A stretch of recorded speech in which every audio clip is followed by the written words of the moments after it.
Hello everyone, কেমন আছেন সবাই? আশা করছি সবাই ভালো আছেন। আমিও ভালো আছি।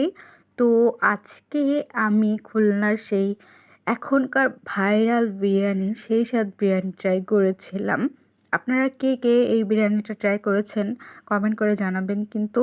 তো আমি বেশ কিছুদিন ধরেই ফেসবুকে ঢুকলেই এই সেই স্বাদ বিরিয়ানির আ ভিডিও পাচ্ছিলাম, অনেক ভালো কমেন্টও পেয়েছি সেখানে। তো অনেকদিন ধরেই ভাবছিলাম যে এই বিরিয়ানিটা ট্রাই করব।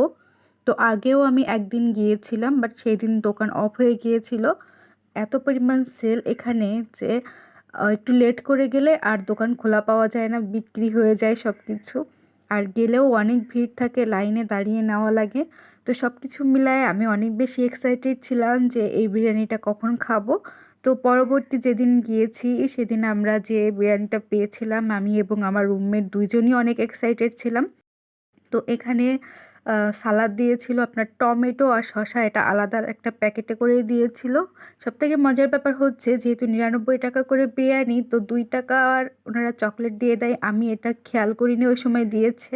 বাসায় আসার পরে যখন আমি বের করতেছি তখন দেখি এর মধ্যে ২ টা চকলেট আছে। ব্যাপারটা আমার কাছে বেশ ভালোই লেগেছে। তো এই যে বিরিয়ানির প্যাকেটটা অনেক সুন্দর করছে না? তো এরপরে আমি আমার প্লেটে এটা সার্ভ করে নিই।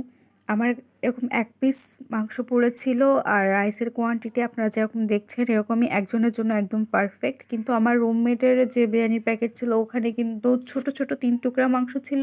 মানে আমার যেখানে ১ পিস ছিল মিডিয়াম সাইজের, আর উনার ছিল ছোট, ছোট ৩ টুকরা। তো আমি এখানে ছোট ১ পিস আলু পেয়েছিলাম, একটা ডিম, আর শসা আর টমেটো সালাদ তো আলাদাভাবেই দিয়েছিল। রাইসের কোয়ান্টিটি একজনের জন্য একদম পারফেক্ট ছিল। আমার রুমমেট আপুর কিন্তু আলু পড়ে নাই। আমার আলু পড়ছিল একটু ভাগ্যবশত।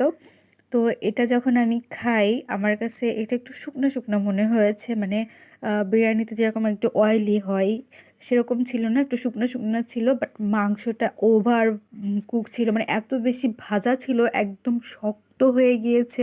মানে আপনারা দেখলে হয়তো বুঝতে পারছেন কতটা ভাজা।